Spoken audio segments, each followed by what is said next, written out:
Je me souviens du parfum de la fleur d'oranger ce matin-là.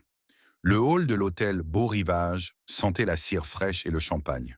Je tenais dans la main une petite enveloppe crème, le cadeau que j'avais prévu pour ma fille, mon unique enfant, celle que j'avais élevée seule après la mort de sa mère. Je m'étais levé tôt, trop tôt peut-être. J'avais repassé mon costume gris, celui que j'avais porté lors de ma dernière audience au tribunal, avant de prendre ma retraite. Je voulais être présentable, digne. Quand j'ai dit à la réception que je venais pour le mariage de Camille Moret et Thibault Leroux, la jeune femme a tapé sur son écran, puis a levé les yeux, gênée. « Je suis désolée, monsieur. Votre nom n'apparaît pas sur la liste des invités. J'ai cru à une erreur. Peut-être une faute de frappe, un oubli. » Mais elle a ajouté, plus bas, « La mariée a précisé qu'il n'y aurait pas de place supplémentaire aujourd'hui. » Ces mots sont tombés comme des pierres dans le silence de la salle. Je n'ai rien répondu. J'ai simplement souri. Le genre de sourire qu'on garde pour cacher le froid qu'on ressent à l'intérieur. Autour de moi, les invités riaient, les serveurs passaient avec des plateaux d'amuse-bouche, la musique commençait à jouer. Et moi, son père, j'étais là, à quelques mètres seulement de la porte, interdit d'entrer. Je suis resté quelques instants sur le parvis, à observer les voitures arriver. Les parents du marié sont sortis d'un SUV noir, élégant, sur deux. Je me suis souvenu de la conversation que j'avais eue avec Camille 2 mois plus tôt. « Papa, ne t'inquiète pas, on veut commencer notre vie sans dette, sans aide. » Je n'avais rien dit, mais c'est moi qui avais signé le contrat avec le traiteur. C'est mon nom qui figurait sur le document, et les 24 800 € du dépôt avaient été prélevés de mon compte professionnel, celui que j'avais gardé après ma carrière de notaire.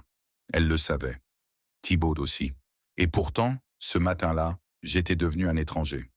J'ai marché lentement jusqu'à la terrasse du lac. L'air sentait la menthe et le vin blanc. De là, j'entendais la cérémonie. Le prêtre parlait d'amour, de loyauté, de respect. Puis j'ai entendu sa voix à elle, claire, assurée. « Je promets de toujours te dire la vérité, Thibault. Tu es désormais ma seule famille. » Ces mots m'ont frappé plus fort que n'importe quelle gifle. Quand le couple est sorti, main dans la main, les flashs crépitaient. Elle m'a vu. Ses yeux ont vacillé une seconde. Puis elle a dit, juste assez fort pour que j'entende. « Tu n'es plus mon père. » Autour d'elle, les invités ont ri. Certains pensaient que c'était une plaisanterie. Mais moi, je savais qu'elle venait de signer bien plus qu'un contrat de mariage. Elle venait de rompre le dernier fil qui nous reliait encore. Je n'ai pas crié, je n'ai pas pleuré. Je suis simplement parti, calmement, en laissant le vent du lac emporter le son de leur rire. Je savais que la justice, la vraie, ne se rend pas dans les églises, ni dans les familles. Elle se rend sur papier, avec des dates, des signatures et une facture.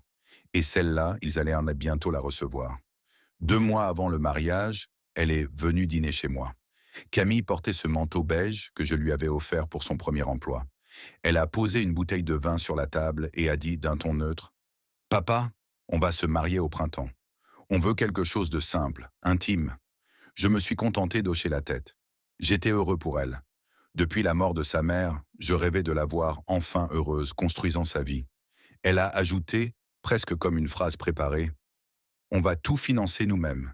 C'est important pour nous. » J'ai entendu dans sa voix la trace de Thibault. Ce garçon avait des manières polies, mais son sourire trahissait une certaine condescendance. Il m'appelait Monsieur Moret, jamais papa. Je ne lui en voulais pas. Pas encore. Une semaine plus tard, j'ai reçu un appel du gérant du restaurant La Maison des Lys, un établissement réputé près du Rhône. « Monsieur Moret, j'ai besoin de votre signature pour confirmer la réservation du 14 mai et le dépôt de 24 800 €, comme convenu avec votre fille. » J'ai cru à une erreur. Mais l'homme a lu le contrat à haute voix. Mon nom, mon adresse, mon ancien cachet de notaire même. J'ai compris.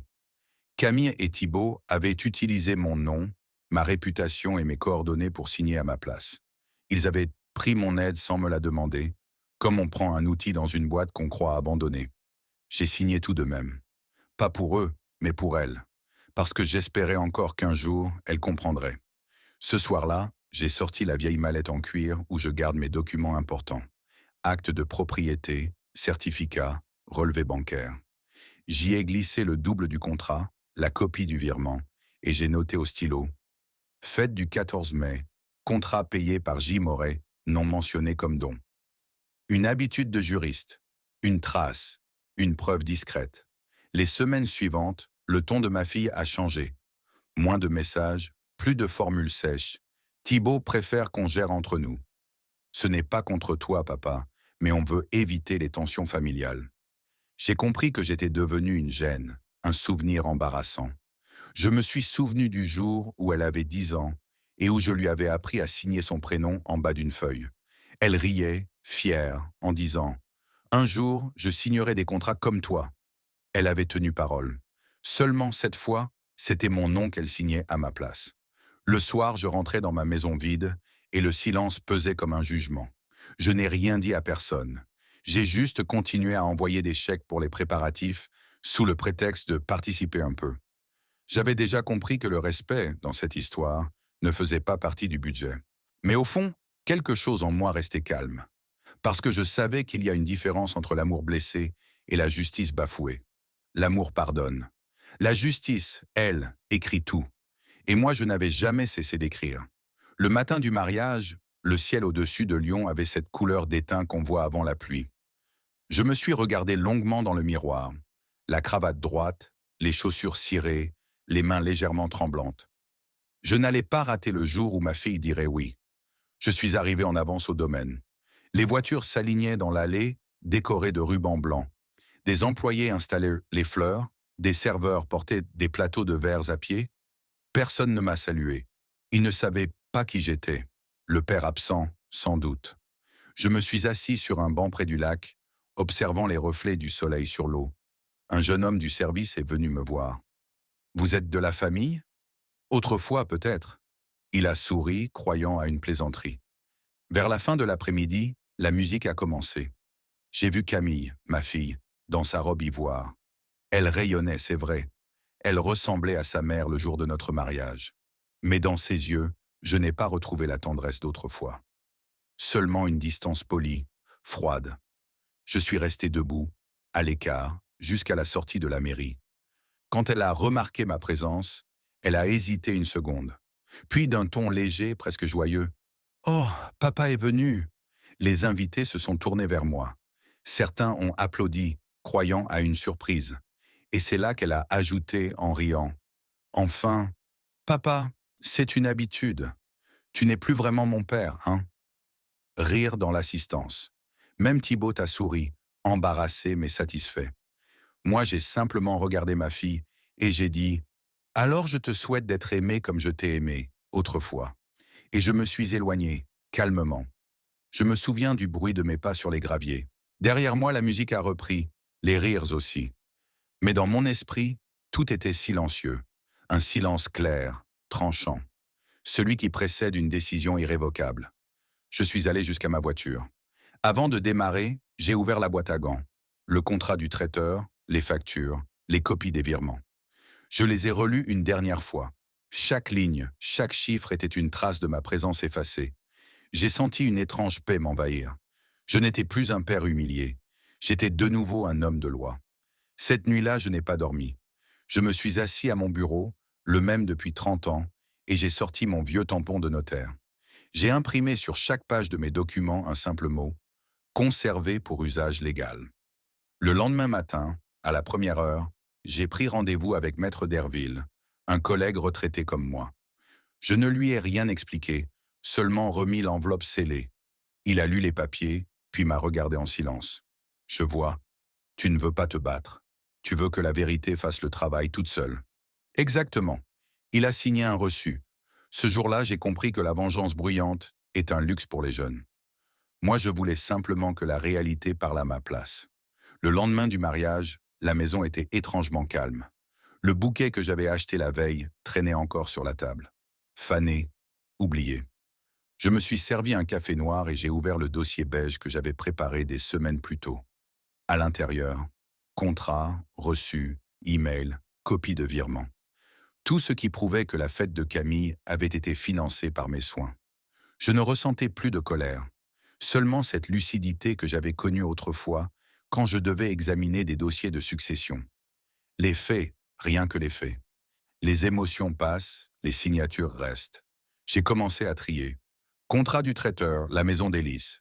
Devis signé par J. Moret. Confirmation bancaire, 24 800 € débités le 3 avril. Facture finale, encore à mon nom. Puis j'ai rédigé une lettre d'accompagnement. Preuve de paiement intégral par le sous-signé, sans reconnaissance de don. Copie transmise pour dépôt auprès du notaire d'Herville. En la relisant, j'ai souri. Ce n'était ni vengeance ni plainte. C'était simplement la vérité, soigneusement pliée dans une enveloppe scellée. L'après-midi, je suis passé à mon ancien cabinet. Les jeunes collaborateurs m'ont salué avec ce respect mêlé d'inquiétude qu'on réserve aux anciens qui reviennent sans prévenir. Dans le bureau de Derville, la lumière du jour filtrait à travers les stores. « Tu veux vraiment aller jusque-là » m'a-t-il demandé. « Je veux seulement que tout soit en ordre si un jour on me le demande. » Il a hoché la tête et a apposé son cachet officiel. Le dossier est parti pour l'étude notariale. Enregistré, daté, conservé. Dès cet instant, ma signature reprenait sa valeur. Légale, incontestable. En rentrant chez moi, j'ai croisé ma voisine, Madame Lefebvre. Elle m'a dit avec douceur, « J'ai vu votre fille dans le journal local. Elle était magnifique. » J'ai répondu, « Oui, et tout était parfait, même la facture. » Elle n'a pas compris, bien sûr. Les jours suivants, je me suis mis à observer le monde autrement. Chaque détail prenait un sens nouveau. Les courriels de remerciements, les photos publiées en ligne, les mentions du « mariage Leroux », Moret. Partout, je lisais le nom que j'avais transmis et que l'on essayait d'effacer. Mais effacer un nom ne suffit pas quand les papiers sont signés. Une semaine plus tard, j'ai reçu un appel du gérant du restaurant. Sa voix était hésitante. « Monsieur Moret, le solde du banquet n'a pas encore été réglé. Pouvez-vous confirmer l'identité du payeur ?» Je me suis permis un silence avant de répondre. « Adressez-vous aux époux Leroux. L'événement portait leur nom, pas le mien. » Il a bafouillé. « Mais le contrat sera transmis à mon notaire. Bonne journée, monsieur. » En raccrochant, j'ai compris que la première fissure venait d'apparaître dans leur belle façade. Le monde allait enfin découvrir ce que « tu n'es plus mon père » coûtait vraiment. Cette nuit-là, je n'ai pas dormi. J'ai écrit sur une feuille blanche. Un jour, tout ce qui est légal devient visible. Le silence, lui, reste ma meilleure preuve. Puis j'ai rangé la feuille dans le dossier. Le plan n'était pas encore fini, mais il avançait, lentement, méthodiquement. Comme un acte de justice qu'on rédige ligne après ligne, sans un mot de trop. Une semaine plus tard, le téléphone a sonné à la tombée du jour. C'était Thibault. Sa voix était plus sèche que d'habitude. « Bonsoir, Jacques. On a reçu une facture étrange du traiteur. Elle est à ton nom, mais avec notre adresse. Il doit y avoir une erreur, non ?» J'ai laissé planer un silence avant de répondre. « Non, aucune erreur. C'est bien la vôtre, mais c'est moi qui l'ai payée. » De l'autre côté du fil, un long moment de silence. Puis nerveux. « Attends, tu veux dire que tu veux nous faire payer après coup ?»« Non, je veux simplement que tout soit conforme à la loi. » Et j'ai raccroché. Le lendemain matin, j'ai reçu un message de Camille. Une phrase froide, sans salutation. « Pourquoi tu fais ça? Tu veux nous humilier ?» Je n'ai pas répondu. Les humiliations, c'était elle qui les distribuait. Moi, je ne faisais que remettre l'ordre dans les choses. 3 jours plus tard, j'ai appris que le gérant du restaurant avait contacté la presse locale. Un journaliste du Progrès enquêtait sur une affaire de mariage non réglée entre une famille connue et un ancien notaire.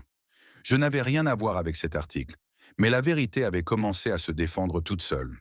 Comme toujours, il suffit d'un document signé pour que le mensonge s'effondre. Le samedi suivant, on célébrait la réception de remerciements au même hôtel. Par curiosité, ou peut-être par instinct, je m'y suis rendu. Je suis arrivé discrètement, vêtu d'un manteau sombre, sans invitation.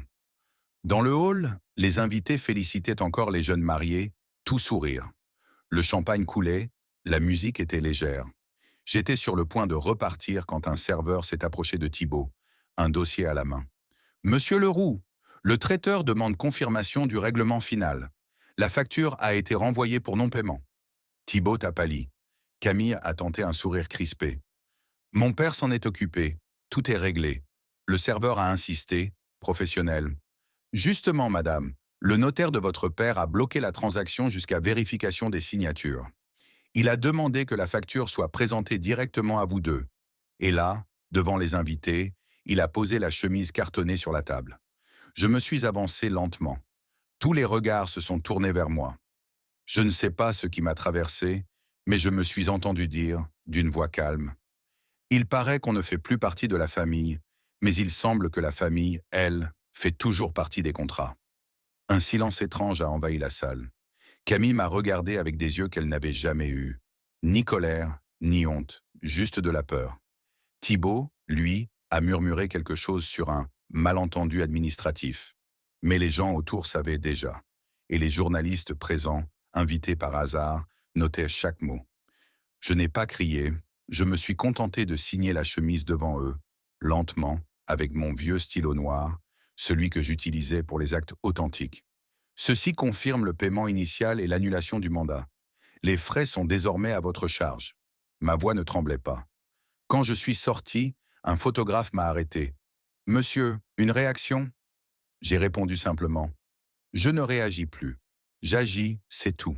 Le lendemain, l'article paraissait un père effacé, un banquet impayé, quand la dignité envoie la facture. Je n'avais rien demandé, mais la justice, parfois, choisit son propre moment pour parler. Et cette fois, elle l'a fait à ma place. L'article du Progrès a fait plus de bruit que je ne l'imaginais. Dans les jours qui ont suivi, j'ai reçu plusieurs appels.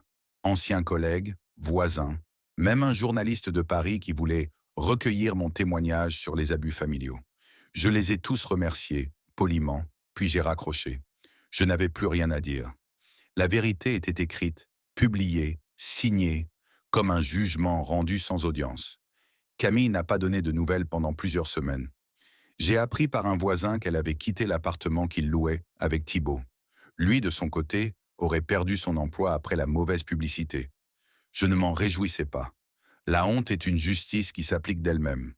Un matin de septembre, alors que je prenais un café sur ma terrasse, j'ai entendu le portail s'ouvrir. C'était elle. Elle portait un manteau clair, les cheveux défaits, le regard fatigué. Elle a marché lentement jusqu'à moi. « Papa, je n'ai pas bougé. » Elle a ajouté d'une voix brisée. « Je ne suis pas venu pour l'argent. Je voulais juste dire que j'ai eu tort. Je l'ai laissé parler. » Les mots sortaient comme des fragments d'aveu. La peur de dépendre, la honte d'avoir grandi avec moins que d'autres, l'influence d'un mari ambitieux, la fierté mal placée. Quand elle s'est tue, je lui ai simplement demandé « Tu crois qu'on peut racheter la dignité ?» Elle a secoué la tête. « Non, mais on peut la mériter de nouveau. » Je lui ai tendu une chaise. On a bu un café ensemble, sans rien d'autre à dire. Le silence, pour la première fois depuis longtemps, n'était pas hostile. C'était un silence de fatigue, de fin de guerre. Avant de partir, elle a posé une enveloppe sur la table. À l'intérieur, un chèque, remboursement partiel du banquet, signé de sa main. J'ai refermé l'enveloppe et je lui ai rendu. « Garde-le. L'argent ne répare pas ce qu'il détruit. » Elle a voulu protester, puis a compris. Je n'attendais rien, sinon le calme. Le soir même, j'ai sorti mon vieux carnet de cuir, celui où je note les choses que la mémoire risque d'oublier. J'ai écrit « La justice n'est pas un cri. C'est une écriture patiente, ligne après ligne, jusqu'à ce que le silence dise enfin la vérité. » Je l'ai refermé, puis j'ai rangé tous les documents dans une boîte scellée, étiquetée simplement « Mariage, affaires classées ». Depuis, je vis tranquillement. Je marche chaque matin le long du Rhône, je salue les pêcheurs, je passe à la boulangerie. Parfois, les gens me reconnaissent encore. « C'est vous, le père de l'histoire ?» Je souris. « Non, monsieur, je suis juste un père qui a gardé ses reçus. Et au fond de moi, je sais que j'ai gagné sans détruire. Parce que la vraie victoire, ce n'est pas de faire payer les autres. C'est d'avoir gardé son nom propre, intact, comme une signature qu'on n'a jamais pu falsifier. »